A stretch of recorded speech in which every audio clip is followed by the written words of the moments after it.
স্বাগত নিউজ 24 রাত 10টার সংবাদে। পুরো সংবাদের সঙ্গে আছি আমরা দুজন, আমি ফারনাজ জুই এবং আমি তাসনিম জান্নাত অর্থী। এতক্ষণ দেখছিলেন সংবাদ শিরোনাম। শুরুতেই মার্কিন নির্বাচন প্রসঙ্গ।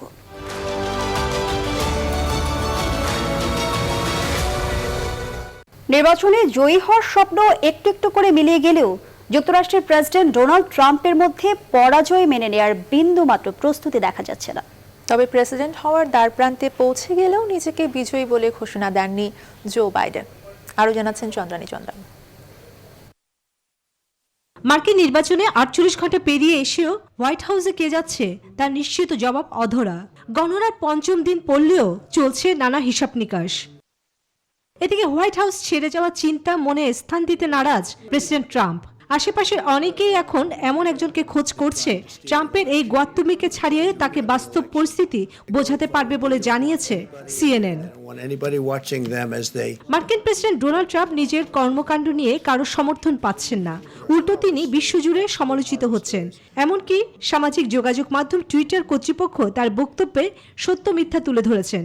বুধবার রাতেই তার 16টি টুইটের মধ্যে 7টি এ ধরনের ব্যাখ্যা বা সাবধানবাণী জুড়ে দিয়েছে টুইটার। ফেসবুক, ইউটিউব সহ অন্যরাও একই নীতি অনুসরণ করছে। জো বাইডেনের কাছে ক্রমশ পিছিয়ে পড়লেও ট্রাম্প এখনও পরাজয় মেনে নেওয়ার বক্তৃতাও প্রস্তুত করেনি। শুক্রবার সকালে ক্ষুব্ধ ও হতাশ ট্রাম্প টেলিভিশন দেখতে দেখতে তার পক্ষে খুব বেশি মানুষকে না দেখে আরও মুষড়ে পড়েছেন বলে হোয়াইট হাউসের কর্মকর্তাদের বরাত দিয়ে জানিয়েছে বিবিসি। এদিকে ইলেকট্রাল ভোটে এগিয়ে যাওয়ার আশাবাদ ব্যক্ত করলেও বিজয়ী হওয়ার ঘোষণা এখনো দেননি জো বাইডেন। আমাদের অনেক গুরুতর সমস্যা রয়েছে। দলীয় লড়াইয়ে নষ্ট করার মতো সময় আমাদের নেই। আমাদের শুধু মনে রাখতে হবে আমরা কারা। 24 ঘন্টা ধরে জর্জিয়ায় আমরা পিছিয়ে ছিলাম, আর এখন সেই রাজ্যেই জয় পেতে যাচ্ছি আমরা। এখন পর্যন্ত 7,40,00,000-এর বেশি ভোট পেয়েছি আমরা। জয় হবেই আমাদের। নির্বাচন পর্যবেক্ষককারী সংগঠন ডিসিশন ডেস্ক প্রথমবারের মতো ঘোষণা দিয়েছে নির্বাচনী ফলাফল জো বাইডেনের পক্ষে রয়েছে। যুক্তরাষ্ট্রের 46তম প্রেসিডেন্ট হিসেবেও বাইডেনের নাম ঘোষণা করেছেন তারা। চন্দ্রানী চন্দ্রা, নিউজ 24। যুক্তরাষ্ট্র নির্বাচনের সবশেষ খবর জানাতে নিউ ইয়র্ক থেকে আমাদের সঙ্গে যুক্ত হচ্ছেন সহকর্মী সুলতানা রহমান। সুলতানা রহমান, স্বাগত জানাচ্ছি আপনাকে। প্রেসিডেন্ট হওয়ার দ্বারপ্রান্তে জো বাইডেন, কিন্তু এখনো কয়েকটি অঙ্গরাজ্যের ফল মেলেনি। কেন এই বিলম্ব, আপনার কি মনে হচ্ছে? এই বিলম্বের কারণ প্রত্যেকটি স্টেট কিন্তু প্রত্যেক ঘন্টায় ঘন্টায় ব্যাখ্যা করছেন। যেই ভোটগুলো ডাকযোগে এসেছে সেই ভোট গণনা শেষ হতে হতে আরো সময় লাগবে, কারণ ভোট এই গণনার প্রক্রিয়াগুলো পুরোটা মেশিনে করতে হয় এবং অনেক চেক অ্যান্ড ব্যালেন্সের মধ্যে দিয়ে এগুলো যেতে হয়। এবং যেহেতু প্রেসিডেন্ট এরই মধ্যে অভিযোগ করে ফেলেছেন ভোটার ফ্রডের, সুতরাং তারা আরো বেশি সতর্ক অবস্থানে রয়েছেন। এর বাইরে দেশের বাইরে যারা আমেরিকান রয়েছেন তাদের ভোট আসার অপেক্ষা রয়েছে। সেনাবাহিনীতে যারা কর্মরত রয়েছেন দেশের বাইরে তাদের ভোট আসার অপেক্ষা রয়েছে। ফলে এখনো একটি বড় অংশ ভোট গণনা বাকি থাকলেও ধারণা করা হচ্ছে যে এতে যে ফলাফল এখন পর্যন্ত যা আছে তা যে বদলে যাবে তার কোনো পূর্বাভাস আসলে নেই। কিন্তু এরই মধ্যে স্পিকার ন্যান্সি পেলোসি জো বাইডেনকে প্রেসিডেন্ট, তিনি বলেছেন প্রেসিডেন্ট ইলেক্ট, প্রেসিডেন্ট নির্বাচিত হয়ে গেছেন। জো বাইডেন যে পরিমাণ ভোট পেয়েছেন আমেরিকার 45 জন প্রেসিডেন্টের মধ্যে কেউ কোনোদিন এত ভোট পায়নি।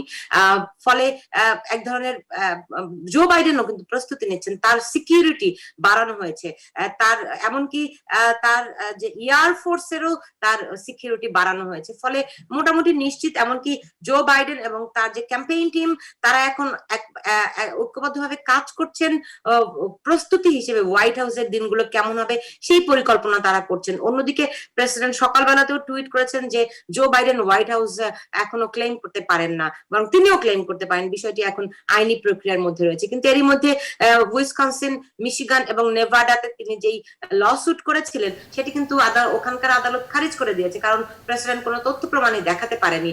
কিন্তু তিনি এখনো পরাজয়ের জন্য প্রস্তুত নন। তিনি মনে করছেন যে বিষয়টি হয়তো সুপ্রিম কোর্ট পর্যন্ত তিনি নিতে পারলে হয়তো একটা সুরাহা তার পক্ষে আসতে পারে। তাহলে সুলতানা রহমান, এই আনুষ্ঠানিক ফল ঘোষণার আর কত সময় বাকি আপনার মনে হয়, আর বিজয়ের জন্য কি কি প্রস্তুতি নিচ্ছেন ডেমোক্রেটরা, আর অন্যদিকে রিপাবলিকান যারা রয়েছেন তাদের কি অবস্থা?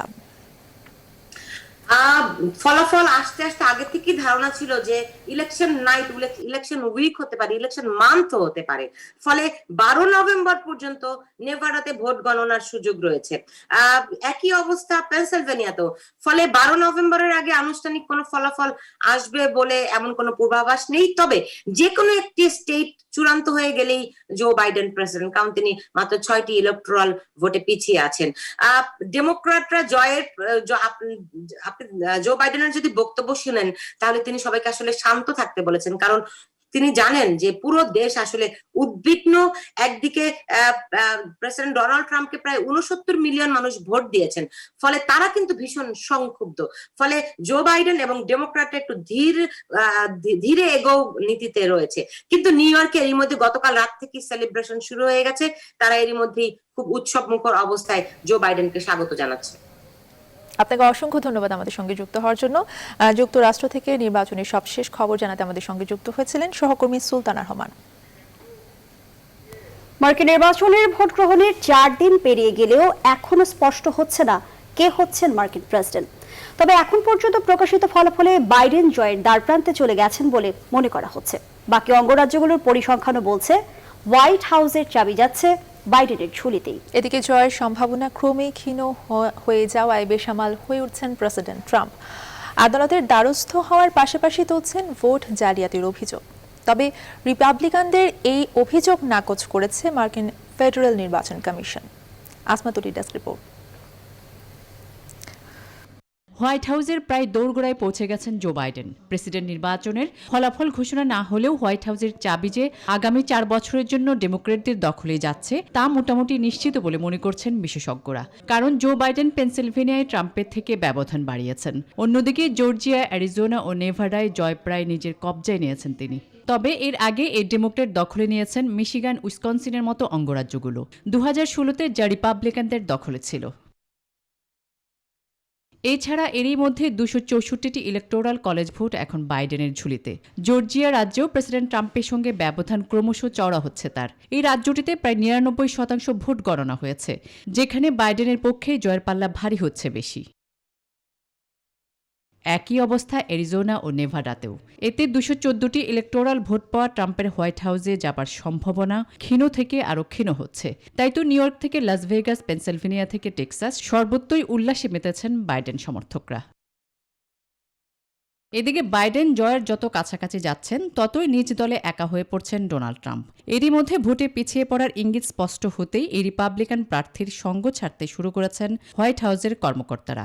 ভোট কারচুপির অভিযোগ তুলে প্রথম পর্যায়ে রাজ্য আদালতে ধাক্কা খেয়ে এবার ফেডারেল সুপ্রিম কোর্টের কাছেই শেষ আশ্রয় খুঁজছেন ট্রাম্প। তার উপর রিপাবলিকান শিবিরের ভোট জালিয়াতির অভিযোগ নাকচ করেছে যুক্তরাষ্ট্রের ফেডারেল নির্বাচন কমিশন। কমিশনের এক কর্মকর্তা বলছেন, বাস্তবিক অর্থে ভোট জালিয়াতির কোনো প্রমাণ তাদের হাতে নেই। অন্যদিকে ব্যাটেলগ্রাউন্ড রাজ্য জর্জিয়ায় দেয়া হয়েছে ভোট পুনর্গণনার ঘোষণা। তবে তাতে ট্রাম্পের শেষ রক্ষা হবে না বলে মনে করছেন বিশেষজ্ঞরা। আসমাতুলি, নিউজ 24। বিভিন্ন গোয়েন্দা সংস্থার রিপোর্ট বলছে স্থল এবং জলপথের 30টি রুট দিয়ে অবৈধ আগ্নেয়াস্ত্র ঢোকে বাংলাদেশে। আর এই রুটগুলো 2 প্রতিবেশী দেশ ভারত এবং মিয়ানমারের সাথে যুক্ত। বেসরকারি হিসেবে দেশে এখন অবৈধ অস্ত্রের সংখ্যা 2 লাখের বেশি, যার 3 ভাগের 1 ভাগ ঢাকায়। বিশ্লেষকরা বলছেন আধিপত্য বিস্তার ও অরাজনৈতিক খুনের ঘটনায় ব্যবহার হচ্ছে এসব অবৈধ অস্ত্র। তারা বলছেন সীমান্তে নজরদারি না বাড়ালে অস্ত্র প্রবেশ থামবে না। তবে আইনশৃঙ্খলা বাহিনীর দাবি অবৈধ অস্ত্র ব্যবহার আগের চেয়ে নিয়ন্ত্রণে। আশিকুর রহমান শ্রাবণীর রিপোর্ট। তথ্য ও অনুসন্ধান বলছে বাংলাদেশে অবৈধ অস্ত্র আছে। মূলত রাজনৈতিক ও অরাজনৈতিক আধিপত্য বিস্তারে 2 ধরনের অস্ত্র ব্যবহার হয়। 1, স্থানীয়ভাবে তৈরি দেশীয় অস্ত্র। 2, বিদেশি অস্ত্র যেগুলো নানা রুট দিয়ে বাংলাদেশে ঢোকে। বাংলাদেশে অস্ত্র প্রবেশের অন্যতম রুটগুলো হল টেকনাফ, কক্সবাজার ও উখিয়া সীমান্ত। মূলত অস্ত্রগুলো মিয়ানমার থেকে এই পথে আসে। এছাড়া উত্তরবঙ্গের চাঁপাইনবাবগঞ্জ ও হিলি সীমান্ত এলাকা দিয়ে অস্ত্র চোরাচালানের তথ্য পাওয়া যায়। দক্ষিণবঙ্গের সাতক্ষীরা ও যশোর সীমান্ত দিয়েও অস্ত্র ঢোকে বাংলাদেশে। 2টা দেশ, একটা হচ্ছে ভারত আর একটা হচ্ছে মায়ানমার। এখান থেকে স্মল আর্মস অ্যান্ড এক্সপ্লোসিভ 2টা আইটেম এখান থেকে বেশি আসে। পেমেন্টটা হয় হুন্ডির মাধ্যমে। অবৈধ উপায়ে পাচার হয়ে আসা অস্ত্রগুলো নানা হাত বদলে চলে যায় দুষ্কৃতিকারীদের হাতে। লেনদেন হয় মোটা অঙ্কের টাকা। অপরাধ বিশ্লেষকরা বলছেন বেশিরভাগ খুনই হয় এসব অবৈধ অস্ত্র দিয়ে। একটা রিসার্চে দেখা গেছে যে বাংলাদেশে প্রায় 2 লাখের মতো অবৈধ অস্ত্র রয়েছে, তার মধ্যে 1/3 হচ্ছে ঢাকায়। কারণ বিভিন্ন ভাড়াটে খুনিরা এই অস্ত্রগুলোকে, অবৈধ অস্ত্রগুলোকে ব্যবহার করে বিভিন্ন ধরনের অপরাধ করে থাকে, এবং যেহেতু এগুলো অবৈধ অস্ত্র, এগুলো ট্রেস করা সহজ না, সেই ক্ষেত্রে অপরাধীরা আইন থেকে আমি মনে করি পালিয়ে যেতে পারে। তবে আইন শৃঙ্খলা রক্ষা বাহিনীর দাবি, প্রশাসনের নজরদারিতে অবৈধ অস্ত্র ব্যবসা অনেকটাই নিয়ন্ত্রণে। কিছু আছে, আমরা দেখতে পাচ্ছি রিসেন্ট রিকভারি আছে বা মামলা হচ্ছে, কিন্তু আগের তুলনায় আমি মনে করি যে এখন we are in the better position আগে থেকে। প্রত্যেকের কাছ থেকে কিন্তু অস্ত্রগুলো রিকভারি হয়েছে, so that is the positive hope. বিশ্লেষকরা বলছেন অবৈধ অস্ত্রের উৎসগুলো বন্ধ করতে না পারলে অনুকূল পরিবেশে আবারও সক্রিয় হয়ে উঠতে পারে উঠতি সন্ত্রাসীরা। মূলত অবৈধ অস্ত্র চাহিদা যোগানের নীতি মেনে চলে। রাজনৈতিক আধিপত্যবাদ, ক্ষমতা প্রদর্শনের নীতি আর গ্যাং কালচারের হাত ধরেই বাংলাদেশে অবৈধ অস্ত্র ব্যবহার হয়, যার নির্মূল হয়তো অসম্ভব, কিন্তু নিয়ন্ত্রণ সম্ভব। আশিকুর রহমান শ্রাবণ, নিউজ 24, ঢাকা। ক্ষুদ্র ঋণে উচ্চ হারে সুদ নয়, বরং সঞ্চয়ের উপর জোর দিচ্ছে সরকার। একথা জানিয়েছেন প্রধানমন্ত্রী শেখ হাসিনা। জাতীয় সমবায় দিবসের উদ্বোধনী অনুষ্ঠানে একথা বলেন তিনি। এ সময় প্রধানমন্ত্রী বলেন, কোনো জমি অনাবাদি রাখা যাবে না। জমির উৎপাদিত ফসল যেন সঠিকভাবে বাজারজাত হয় তাও নিশ্চিত করতে বলেন তিনি। আরও জানাচ্ছেন শাহ আলী জয়। ধনী দরিদ্রের বৈষম্য কমাতে বিশ্বব্যাপী স্বীকৃত এক পদ্ধতির নাম সমবায়। নিবন্ধিত সমবায় থেকে দেশে কর্মসংস্থান হয়েছে প্রায় 10 লাখ মানুষের। জাতীয় আয়ে এর অবদান প্রায় 2 ভাগ। 49তম জাতীয় সমবায় দিবসের অনুষ্ঠানে ভিডিও কনফারেন্সে যুক্ত হয়ে প্রধানমন্ত্রী শেখ হাসিনা দেশকে দারিদ্র্যমুক্ত করতে বহুমুখী সমবায় ব্যবস্থা গড়ে তোলার উপর গুরুত্ব আরোপ করেন। আমরা পল্লী সঞ্চয় ব্যাংক করে দিয়েছি, যেখানে শুধু প্রকল্পের উপর নির্ভরশীল থাকবে না, একটা সময় কাজ করে এই ব্যাংকে তাদের টাকাটা জমা হবে এবং সেখান থেকে মূলধন নিয়ে তার ব্যবসা বাণিজ্য বা কার্যক্রম চালাতে পারে। আমরা সেভাবে আত্মনির্ভরশীল করতে চাই প্রত্যেকটা পরিবারকে, যেন ওই ঋণ নিয়ে সুদের জন্য সুদ দিতে না পেরে কারো চালা ধরে টান দিচ্ছে, কারো গরু কেড়ে নিচ্ছে, কারো ঘর বাড়ি ভিটে মাটি হারা অথবা বাড়ি ঘর ফেলে থুয়ে শেষে দেশান্তরী হতে হচ্ছে, এই দেশান্তরী যেন হতে না হয়। সমবায় ব্যবস্থা টেকসই করতে সমবায়ীদের দায়িত্বশীল হওয়ার আহ্বান জানান প্রধানমন্ত্রী। আর যার যার নিজের বাড়ি, সেই বাড়ির যে জমি বা হেজের মধ্যে যাওয়া জলাধার, পুকুর বা ডোবা, খানা যা থাকুক, কোনো জায়গা যেন অনাবাদি না থাকে। প্রতিটি জায়গাকে আবাদ করতে হবে। যে যেটা যেভাবে করতে চান সেভাবে করবেন, কিন্তু আবার এই উৎপাদিত পণ্যটা যেন বাজারজাত করতে পারে তার ব্যবস্থা করা। যে বহুমুখী গ্রাম সমবায় আমরা যদি গড়ে তুলতে পারি, বাংলাদেশে কোনো দারিদ্র্য থাকবে না।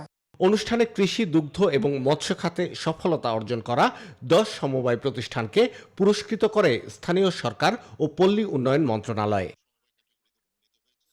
শাহ আলী জয়, নিউজ 24, ঢাকা। মৃত ডাক্তারের স্বাক্ষর জালিয়াতি করে দেয়া হতো একের পর এক ভুয়া মেডিকেল রিপোর্ট। পরীক্ষা করার কোনো সরঞ্জাম না থাকলেও দেয়া হতো থাইরয়েড, হ্যাপাটাইটিস সহ বিভিন্ন রক্তের পরীক্ষা। রিপোর্ট দেয়া হতো অনুমানে। শনিবার র্যাবের ভ্রাম্যমাণ আদালত অভিযান চালিয়ে হাইপোথাইরয়েড সেন্টার নামের এমন এক প্রতিষ্ঠানের 2 জনকে 2 বছরের কারাদণ্ড ও প্রতিষ্ঠানটি সিলগালা করে দেয়। এ সময় স্থায়ী টেকনোলজিস্ট না থাকায় সন্ধে ডায়াগনস্টিক সেন্টারের 2 দালালকে 6 মাসের কারাদণ্ড দেয় র্যাব। বিস্তারিত মুখ খন্দকারের প্রতিবেদন। প্রতারণায় যেন হার মানিয়েছে রিজেন্ট কিংবা জেকেজিকেও। 10 বছর ধরে ল্যাব পরিচালনা করছে হাইপোথাইরয়েড সেন্টার। থাইরয়েডের নানা রিপোর্ট সহ হেপাটাইটিস সহ করা হতো রক্তের নানা পরীক্ষা, অথচ সেই ল্যাবে নেই পরীক্ষা করার কোনো সরঞ্জাম। রিপোর্ট দিতে ব্যবহার করত নামী চিকিৎসকের নাম। সবশেষ অধ্যাপক মনিরুজ্জামানের স্বাক্ষরে অক্টোবরের রিপোর্ট দেওয়া হলেও এই চিকিৎসক করোনায় প্রাণ হারান মে মাসে। কর্মচারীরা বলছেন অনুমানের ভিত্তিতে মন গড়া রিপোর্ট দিতেন তারা। স্যার তো আমি 1.5 বছর আছি, আমি কখনো দেখিনি স্যারকে এখানে আসতে। ডাক্তার মনে হচ্ছে স্যার পপুলার আগে আসতো, মানে যখন জীবিত ছিল তখন পপুলার আসতো, যখন সে মারা গেল তখন আমরা নতুন ডাক্তার নিয়েছি। চলেন আমি আপনাদেরকে ওইখানে নিয়ে যাই, ওনার চিকিৎসা খুব ভালো, আমি করাইছি আমার মেয়ের চিকিৎসা। র্যাব জানায় পরীক্ষা করার আগেই এখানে রিপোর্টের খালি প্যাডে চিকিৎসকের স্বাক্ষর করা অসংখ্য ভুয়া রিপোর্ট পাওয়া গেছে। প্রতিষ্ঠানটি দেশের বিভিন্ন এলাকা থেকে কুরিয়ারে স্যাম্পল সংগ্রহ করে মেইল করে রিপোর্ট দিত। রোগীদেরকে যখন সরকারি হাসপাতালে আসার পর যখন বললো যে সরকারি হাসপাতালে চিকিৎসা হয় না, এখানে ভালো কোনো চিকিৎসক নেই এবং বাইরে নিয়ে আসছে অন্য হাসপাতালে, তো এতে করে কিন্তু মানুষের মধ্যে কিন্তু সরকার সম্পর্কে বা সরকারি প্রতিষ্ঠান সম্পর্কে একটা ভুল ধারণা যাচ্ছে। আমাদের অভিযান অব্যাহত আছে। একই সাথে আমি মনে করি যে যারা প্রতিষ্ঠান পরিচালনা করছেন মালিকপক্ষ, তাদেরও কিন্তু দেখভাল করার একটা দায়িত্ব আছে। এদিকে স্থায়ী টেকনোলজিস্ট না থাকার কারণে সন্ধি ডায়াগনস্টিক সেন্টারকে 2 লাখ টাকা জরিমানা করা হয়েছে। সরকারি হাসপাতাল থেকে রোগী বাগিয়ে আনায় রাজীব সরকার ও মাইদুল হাসান নামের 2 দালালকে 6 মাসের কারাদণ্ড দেওয়া হয়েছে। মৌ খন্দকার, নিউজ 24, ঢাকা। দেশ এখন 75 পূর্ব একদলীয় শাসন পরিস্থিতিতে আছে বলে অভিযোগ করেছেন বিএনপি মহাসচিব মির্জা ফখরুল ইসলাম আলমগীর। বলেন, মানুষের অধিকার কেড়ে আওয়ামী লীগ জোর করে ক্ষমতায় বসে আছে। শনিবার সকালে 7 নভেম্বর ঐতিহাসিক বিপ্লব ও সংহতি দিবস উপলক্ষে বিএনপির প্রতিষ্ঠাতা প্রয়াত রাষ্ট্রপতি জিয়াউর রহমানের সমাধিতে শ্রদ্ধা জানানোর পর এ মন্তব্য করেন তিনি। বেলা 11:30টায় দলের স্থায়ী কমিটির সদস্যদের নিয়ে শেরে বাংলা নগরে জিয়াউর রহমানের কবরে শ্রদ্ধা জানান মির্জা ফখরুল। শীর্ষ নেতাদের পর বিএনপি ঢাকা মহানগর অঙ্গ ও সহযোগী সংগঠনের নেতাকর্মীরাও শ্রদ্ধা জানান তাদের দলের প্রতিষ্ঠাতার প্রতি। পরে মির্জা ফখরুল বলেন, গণতন্ত্র ফেরানোর যুদ্ধে জয়ী হওয়ার আকাঙ্ক্ষাই আজকের দিনে তার দলের শপথ। বাংলাদেশ আবার সেই একইভাবে 1975-এর পূর্বে যে একদলীয় শাসন ব্যবস্থা বাকশাল প্রতিষ্ঠা করা হয়েছিল, আজকে আবার সেই একই কায়দায় আওয়ামী লীগ আজকে জোর করে ক্ষমতায় দখল করে বসে আছে।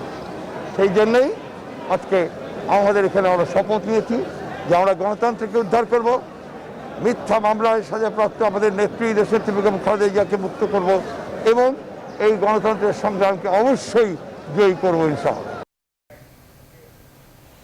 মৌলভীবাজারের শ্রীমঙ্গলে তেল বোঝাই ট্রেন লাইনচ্যুত হয়ে সিলেটের সঙ্গে সারা দেশের রেল যোগাযোগ বন্ধ রয়েছে। শনিবার বেলা 11:30টার দিকে সিলেট আখাউড়া রেলপথের শ্রীমঙ্গলের সাতগাঁও রেল স্টেশনের কাছে তেল বোঝাই ট্রেনটি লাইনচ্যুত হয়।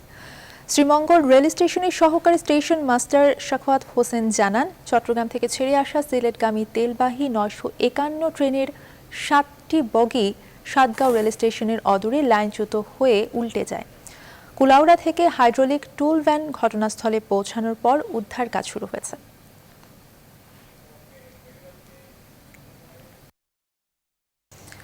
সাম্প্রদায়িক হামলার প্রতিবাদ এবং সংখ্যালঘু সুরক্ষায় আইন প্রণয় এবং কমিশন গঠন সহ নানা দাবিতে সারা দেশে গণ অবস্থান কর্মসূচি পালন করেছে বাংলাদেশ হিন্দু বৌদ্ধ খ্রিস্টান ঐক্য পরিষদ।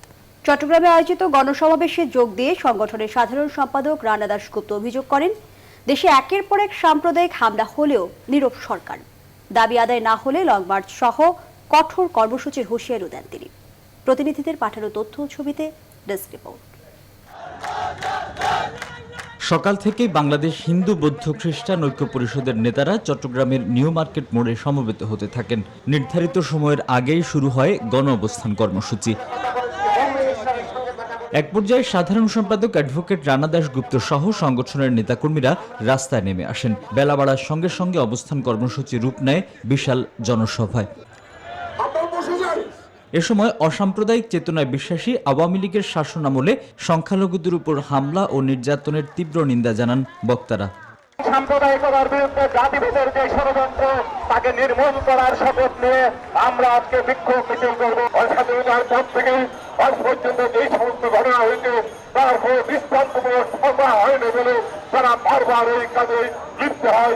মাননীয় প্রধানমন্ত্রী, আপনি অনেক সংখ্যালঘু স্বার্থ রক্ষার জন্য অনেকবার অনেক ভূমিকা রাখার চেষ্টা করেছেন, উপর দিকে পানি ঢেলেছেন, কিন্তু নিচের দিকে আমরা পানির কোনো সন্ধান পাই নাই, মাঝপথে আটকে গেছে। আমরা কঠিন থেকে কঠিনতর কর্মসূচি আমরা ঘোষণা করব। গণঅবস্থান শেষে বেলা 12টার দিকে একটি বিক্ষোভ মিছিল নগরীর বিভিন্ন সড়ক প্রদক্ষিণ করে চট্টগ্রাম প্রেস ক্লাবে গিয়ে শেষ হয়। এছাড়া কেন্দ্রীয় কর্মসূচির অংশ হিসেবে একই দাবিতে বিভাগীয় এবং জেলা শহরগুলোতে বিক্ষোভ মিছিল ও গণ অবস্থানের আয়োজন করে বাংলাদেশ হিন্দু বৌদ্ধ খ্রিস্টান ঐক্য পরিষদ। Desk report, news 24। এবার দেশের করোনা পরিস্থিতি।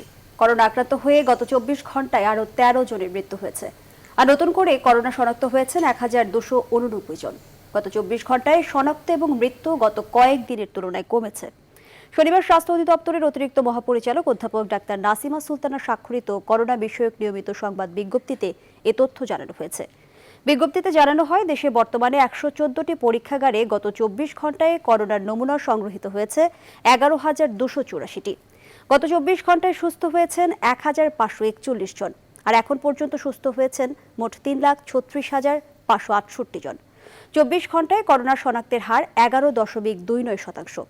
এখন পর্যন্ত শনাক্তের হার 17.23%। শনাক্ত বিবেচনায় সুস্থতার হার 80.37%।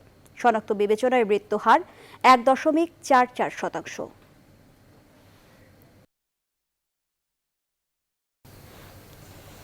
কোভিড-19-এ গেল 24 ঘন্টায় বিশ্বজুড়ে আরও 6,20,000-এর বেশি মানুষ আক্রান্ত হয়েছে। একদিনে প্রাণ হারিয়েছে 9,053 জন। এ নিয়ে বিশ্বজুড়ে মোট সংক্রমণের সংখ্যা ছাড়িয়ে গেল 4,96,00,000। অন্যদিকে মোট প্রাণহানির সংখ্যা ছাড়ালো 12,47,000। মার্কিন প্রেসিডেন্ট নির্বাচনের মধ্যেই ব্যাপকভাবে সংক্রমণ বেড়েছে যুক্তরাষ্ট্রে।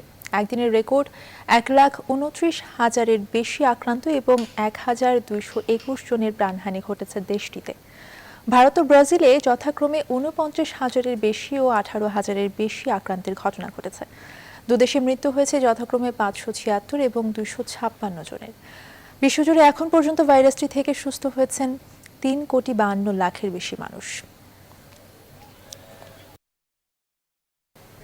অনেক উত্তেজনা, নাটকীয়তার পর অবশেষে জয়ের হাসি হাসলেন ডেমোক্রেটিক দলের প্রেসিডেন্ট প্রার্থী 77 বছর বয়সী জো বাইডেন। এর মধ্য দিয়ে যুক্তরাষ্ট্রের ইতিহাসে সবচেয়ে বেশি বয়সের প্রেসিডেন্ট হলেন তিনি। তবে প্রেসিডেন্ট হওয়ার দৌড়ে ম্যাজিক ফিগার 270টি ইলেকটোরাল ভোট ছুঁতে তাকে পোড়াতে হয়েছে অনেক কাঠখড়, মেলাতে হয়েছে নানা হিসেব নিকেশ। বাকিটা দেখুন মাসুদ রানার ডেস্ক রিপোর্টে। হাতি নয়, শেষ পর্যন্ত গাধার পিঠেই চললেন মার্কিনীরা। অনেক নাটকীয়তার পর যুক্তরাষ্ট্রের গণরায় গেছে ডেমোক্রেট প্রার্থী জো বাইডেনের পক্ষেই। তবে মঙ্গলবার ভোট গ্রহণের পর ট্রাম্প এবং বাইডেনের ভাগ্য নির্ধারণের কাঁটা জয়ের খুব কাছাকাছি এসে বেশ কয়েক ঘন্টা থমকেছিল। আর এর মধ্যে দিয়ে মার্কিনীদের সঙ্গে পুরো বিশ্ববাসীর কৌতুক ও উৎকণ্ঠাও যেন আরও বাড়িয়েছিল। চলছিল বিশেষজ্ঞদের সমীকরণ মেলানোর নানান চেষ্টা। এমন টানটান উত্তেজনার মধ্যে বেশিরভাগ রাজ্যে ইলেকটোরাল ভোট জিতে ম্যাজিক ফিগার 270 ছোঁয়ার পথে অনেকটাই এগিয়ে যান জো বাইডেন। আর এর মধ্যে দিয়ে এই ঝানু ডেমোক্রেট রাজনীতিক যুক্তরাষ্ট্রের 46তম প্রেসিডেন্ট হওয়ার গৌরব অর্জন করেন, পেয়ে যান হোয়াইট হাউসের চাবি। যুক্তরাষ্ট্রের 77 বছর বয়সী নয়া এই প্রেসিডেন্টের রীতি অনুযায়ী আসছে বছরের 20 জানুয়ারি শপথ নেওয়ার কথা রয়েছে। তবে বাইডেন জিতলে তাকে দেশ শাসন করতে হবে বিভক্ত কংগ্রেস নিয়ে, কারণ প্রতিনিধি পরিষদে ডেমোক্রেট সংখ্যাগরিষ্ঠতা থাকলেও সিনেটে থাকছে রিপাবলিকানদের হাতেই। তাই প্রতিনিধি পরিষদের ছাড়পত্র পেলেও রিপাবলিকানদের নিয়ন্ত্রণে থাকা সিনেটে আটকে যেতে পারে বাইডেনের অনেক উদ্যোগ। মাসুদ রানা, নিউজ 24। এবারে ফার্স্ট সিকিউরিটি ইসলামী ব্যাংক অর্থ বাণিজ্যের সংবাদ।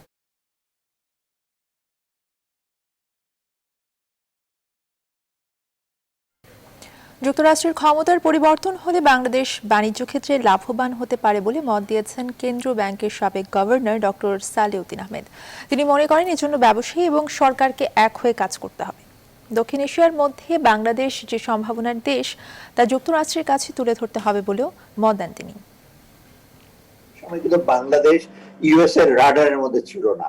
বাংলাদেশ একেবারে একদম পেরিফেরাল, মানে এখানে এই দেশে একমাত্র ইউএস এর ফোকাস ছিল ভারত এবং মায়ানমারের উপর আছে, শ্রীলঙ্কার উপর, কিন্তু বাংলাদেশ রাডারে নাই। অতএব বাংলাদেশের যে সুবিধা অসুবিধার ব্যাপারে ট্রাম্পের অ্যাডমিনিস্ট্রেশন কিন্তু তেমন কিছু ইস্যু করে নাই। তবে তাদের স্বার্থে ডিফেন্সের জিনিসপত্র বিক্রি করার জন্য লোকজন পাঠিয়েছে। এটা নিখাত একেবারে পলিটিক্স। এখন আমরা মনে করি যে বাইডেন আসার ফলে যেটা হবে, ওরা developing country, emerging country at least আমাদের এই সে অর্থনৈতিক উন্নতির জন্য, ব্যবসা বাণিজ্যের জন্য কিছুটা ফোকাস দেবে। আমার শুধু তার নিজস্ব কতগুলো দৃষ্টিভঙ্গির কয়েকটা প্রেফার্ড দেশ নিয়ে সেটা কাজ করবে, সেটা হয়তো কিছুটা বেরিয়ে আসবে। এটা হয়তো ওদের ডোমেস্টিক পলিসিটাতে কিছু ইয়ে করবে, প্লাস ওদের ইন্টারন্যাশনাল যে পলিসিটা আছে, ট্রেড পলিসিটাতে ইয়ে করবে। যুক্তরাষ্ট্রের নির্বাচনের আরো খবর জানতে আমাদের সঙ্গে আবারও যুক্ত হচ্ছেন সহকর্মী সুলতানা রহমান। সুলতানা রহমান, অনেক উত্তেজনা এবং নাটকীয়তার পরে কিন্তু অবশেষে বিজয়ী হলেন জো বাইডেন। সেখানে কেমন পরিস্থিতি দেখতে পাচ্ছেন? বিজয় উৎসব কেমন দেখতে পাচ্ছেন সেখানে? গতকাল রাত থেকেই উৎসব শুরু হয়ে গিয়েছিল, বিশেষ করে নিউ ইয়র্কে গতকাল রাত থেকেই বিভিন্ন স্থানে সেলিব্রেশন চলছে। মূলত বিজয়ী জো বাইডেন কেমন করে হলেন এটি খুব গুরুত্বপূর্ণ, কারণ এখনো কয়েকটি স্টেটের ফলাফল বাকি রয়েছে। পেনসিলভেনিয়াতে যে পরিমাণ ভোট গণনা এখনো বাকি রয়েছে তার তুলনায় জো বাইডেন এখন পর্যন্ত যে পরিমাণ ব্যবধানে এগিয়ে রয়েছেন তার তুলনায় বেশি। ফলে ভোট গণনা কিন্তু এখনো শেষ হয়নি। ব্যবধানটি ধরেন আমি এখন ঠিক সুনির্দিষ্ট করে বলতে পারছি না যে কত পার্সেন্ট ভোট গণনা বাকি রয়েছে, কিন্তু যেই পরিমাণ ভোট এরই মধ্যে জো বাইডেন এগিয়ে গেছেন তা ওই বাকি ভোটের তুলনায় আসলে বেশি। ফলে তিনি আমেরিকার 46তম প্রেসিডেন্ট নির্বাচিত হয়ে গেছেন। ফলে তিনি আমেরিকার 46তম প্রেসিডেন্ট। আপনি জো বাইডেন গতকাল সবাইকে শান্ত থাকতে বলেছিলেন। তিনি বলেছিলেন যে সবাই প্রতিটি ভোট গণনা না হওয়া পর্যন্ত তিনি নিজেকে বিজয়ী ঘোষণা করবেন না। আমরা এখন দেখছি তারা কি কি ধরনের প্রস্তুতি নিচ্ছে। তাদের একটি পরিকল্পনা আছে যখন থেকেই অ্যাকচুয়ালি নির্বাচনের আগে থেকেই বিজয়ী হলে কি করবেন সেরকম একটি গ্রাউন্ড ওয়ার্ক কিন্তু জো বাইডেনের করাই ছিল। আর এখন এর মধ্য দিয়ে জো বাইডেন এবং কমলা হ্যারিসের যেই প্রেসিডেন্ট ভাইস প্রেসিডেন্ট নির্বাচিত হলেন এতে কিন্তু একটা ইতিহাস করলেন। জো বাইডেন অনেকগুলো ইতিহাস করলেন। তিনি আমেরিকার সবচেয়ে বয়সের দিক থেকে সবচেয়ে সিনিয়র প্রেসিডেন্ট হলেন এবং তিনি সবচেয়ে বেশি সংখ্যক ভোট পেয়ে প্রেসিডেন্ট নির্বাচিত হলেন। এটি খুবই ঐতিহাসিক। অন্যদিকে কমলা হ্যারিস দেশের ইতিহাসে প্রথম নারী ভাইস প্রেসিডেন্ট হলেন, তাও তিনি আফ্রিকান আমেরিকান, তিনি ইন্ডিয়ান বংশোদ্ভূত। ফলে সব দিক থেকে এবারে নির্বাচনটি যেমন নানান কারণে অনেক উত্তেজনা অনেক নাটকীয়তা ছিল, ইতিহাস গড়ার দিক থেকেও ছিল একেবারেই ব্যতিক্রম। ফলে নিশ্চয়ই এই 2020 নির্বাচনটি ইতিহাসে একটি অন্যভাবে লেখা থাকবে। এখন আসলে দেখতে হবে প্রেসিডেন্ট ডোনাল্ড ট্রাম্প কিভাবে হোয়াইট হাউস ছাড়ার প্রস্তুতি নেন, কারণ তিনি এরই মধ্যে সকালবেলাও তিনি জানিয়েছেন যে Joe Biden White House claim করতে পারেন না, কারণ তিনিও ক্লেম করতে পারেন বিষয়টি যেহেতু চলমান আদালতের বিষয় হয়ে দাঁড়িয়েছে। তবে প্রেসিডেন্ট ডোনাল্ড ট্রাম্প যতই আইনি লড়াইয়ে যাওয়ার চেষ্টা করুক না কেন, এখানকার বিচারিক ব্যবস্থা সবকিছু এত স্বচ্ছ তিনি খুব বেশি একটা ফায়দা করতে পারবেন না। অন্যদিকে পেনসিলভেনিয়া প্রেসিডেন্ট ডোনাল্ড ট্রাম্পের জন্য জয় করা অবশ্যই জরুরি। ইনফ্যাক্ট যে যতগুলো স্টেট বাকি রয়েছে তার প্রতিটি তাকে জয় করতে হতো। পেনসিলভেনিয়া সেখান থেকে একটি বড় তার সুযোগ ছিল হয়তো, কিন্তু সেটি তিনি যেই ব্যবধানে ডোনাল্ড ট্রাম্প পিছিয়ে আছেন সেটি তার পক্ষে তার কাটানো সম্ভবই নয়। এবং যেই তিনি অভিযোগগুলি ভোটার ফ্রডের যে অভিযোগগুলি এনেছেন সেগুলি আসলে আর ধোপে টিকবে না। তিনি মিশিগান, উইসকনসিন এবং নেভাডাতে কিন্তু মামলা করেছেন, সেখানকার আদালত কিন্তু সেই মামলাগুলো খারিজ করে দিয়েছেন, কারণ তিনি তথ্য প্রমাণ দিতে পারেননি। এরকম একটি অবস্থায় আসলে হোয়াইট হাউসের প্রেসিডেন্ট ডোনাল্ড ট্রাম্প কখন কিভাবে বিদায় নেবেন এখন আসলে সেটি বিষয় হয়ে দাঁড়াবে, কারণ তিনি আগেই জানিয়েছিলেন তিনি পরাজয় মেনে নেবেন না। তিনি গতকালও টুইট করেছেন তিনি পরাজয় মেনে নেবেন না। রিপাবলিকান পার্টি এবং তার বেশ কয়েকজন উপদেষ্টা তাকে বোঝানোর চেষ্টা করেছেন, বাস্তবতা মেনে নেওয়ার পরামর্শ দিয়েছেন, কিন্তু তিনি তাদের উপর ভীষণ ক্ষিপ্ত হয়েছেন, ক্ষুব্ধ হয়েছেন। তিনি বরং অভিযোগ করছেন যে রিপাবলিকানরা তার পাশে এসে দাঁড়াচ্ছে। সুলতানা রহমান, আমার আরেকটা প্রশ্ন হচ্ছে যে ট্রাম্প কোনোভাবেই কিন্তু এই ফলাফল মেনে নিতে চাইছিলেন না এবং সে বলেছিলেন যে সে আইনি প্রক্রিয়ার দিকে যাবেন। এই মুহূর্তে আসলে ট্রাম্পের কি অবস্থা, তিনি কিভাবে জিনিসটা মেনে নেবেন আপনার কি মনে হচ্ছে? আছেন নতুন কোনো খবর হলে নিশ্চয়ই আমি আপনাদেরকে জানাবো। আপা, আপনি আমার প্রশ্নটা মনে হয় শুনতে পাননি। আমি জিজ্ঞেস করেছি যে ট্রাম্প একেবারেই ফলাফলের একেবারেই বিপরীতে ছিলেন, তিনি একেবারেই ফলাফল মেনে নিতে চাননি। তিনি বলেছেন আইনি প্রক্রিয়ার সাথে সে সম্পৃক্ত হবেন এরকম, এবং হোয়াইট হাউস থেকে সে কোনোভাবেই বের হতে চাচ্ছিলেন না। এখন তার অবস্থাটা কি এবং সে পরবর্তীতে কি কি পদক্ষেপ নিতে পারে বলে আপনার মনে হচ্ছে? জি, তিনি এখনো হোয়াইট হাউসেই আছেন এবং আসলে এখানকার প্রেসিডেন্ট তিনি যে পরাজিত হলেই হোয়াইট হাউস ছেড়ে যাবেন তা কিন্তু নয়। তিনি হোয়াইট হাউস ছাড়বেন 20শে জানুয়ারি, কারণ একজন নতুন প্রেসিডেন্ট 20শে জানুয়ারি শপথ নেন এবং হোয়াইট হাউসে নতুন প্রেসিডেন্টকে স্বাগত জানান। এটি রেওয়াজ এখানকার। কিন্তু প্রেসিডেন্ট ডোনাল্ড ট্রাম্প জানিয়ে দিয়েছেন তিনি জো বাইডেনকে অভিনন্দন জানাবেন না। তিনি এই পরাজয়, তিনি অন্য কারো বিজয়ের জন্য প্রস্তুত নয়, বরং তিনি পরাজিত বিজয়ী হলে কি বক্তব্য রাখবেন তিনি সেটি প্রস্তুত করে রেখেছেন। তিনি পরাজিত হলে কি বলবেন সেটি তার ভাবনার মধ্যেও নাই। এই সকাল পর্যন্ত পরাজিত হলে তিনি কি করবেন সেটি তার ভাবনার মধ্যে ছিল না। কিন্তু এই দেশের রেওয়াজ অনুযায়ী, আইন অনুযায়ী 20 জানুয়ারি পর্যন্ত প্রেসিডেন্ট ডোনাল্ড ট্রাম্প প্রেসিডেন্ট থাকবেন, তিনি সব কার্যক্রম চালিয়ে যাবেন এবং 20 জানুয়ারি শপথ গ্রহণের দিন নতুন প্রেসিডেন্টকে তিনি হোয়াইট হাউসে স্বাগত জানাবেন। এখন এই পুরো প্রক্রিয়াটি কিভাবে হবে সেটি আসলে দেখার বিষয়। প্রেসিডেন্ট কিভাবে অবশ্যই দেখার বিষয়। আপনাকে অসংখ্য ধন্যবাদ আমাদের সঙ্গে যুক্ত হওয়ার জন্য। সুলতানা রহমান আমাদের সঙ্গে যুক্ত হয়েছিলেন যুক্তরাষ্ট্র থেকে। এবারে আন্তর্জাতিক অঙ্গনের আরও খবর। সামরিক শাসনের দীর্ঘ ইতিহাস পেছনে ফেলে দ্বিতীয়বারের মতো অনুষ্ঠিত হতে যাচ্ছে মিয়ানমারের সাধারণ নির্বাচন। রোববার দেশটির সাধারণ নির্বাচনের ভোট গ্রহণ, তবে ভোটাধিকার প্রয়োগ থেকে বঞ্চিত হচ্ছে সংখ্যালঘু রোহিঙ্গারা। নির্বাচন ঘিরে এরই মধ্যে সংশয় প্রকাশ করেছে আন্তর্জাতিক বিভিন্ন সংস্থা। দেশটির গণতান্ত্রিক সরকারের জন্য এই নির্বাচনকে বড় পরীক্ষা বলে মনে করা হচ্ছে। তবে গণমাধ্যমের পূর্বাভাস আবারও সংখ্যাগরিষ্ঠ ভোটে ক্ষমতায় আসতে যাচ্ছে অং সান সুচির দল। এদিকে এবারে নির্বাচন শরণার্থী প্রত্যাবর্তনের বিষয়ে পথ দেখাবে বলে আশা প্রকাশ করেছে জাতিসংঘ। দর্শক, এই ছিল এখনকার সংবাদ আয়োজনে। এতক্ষণ সঙ্গে থাকার জন্য ধন্যবাদ সবাইকে।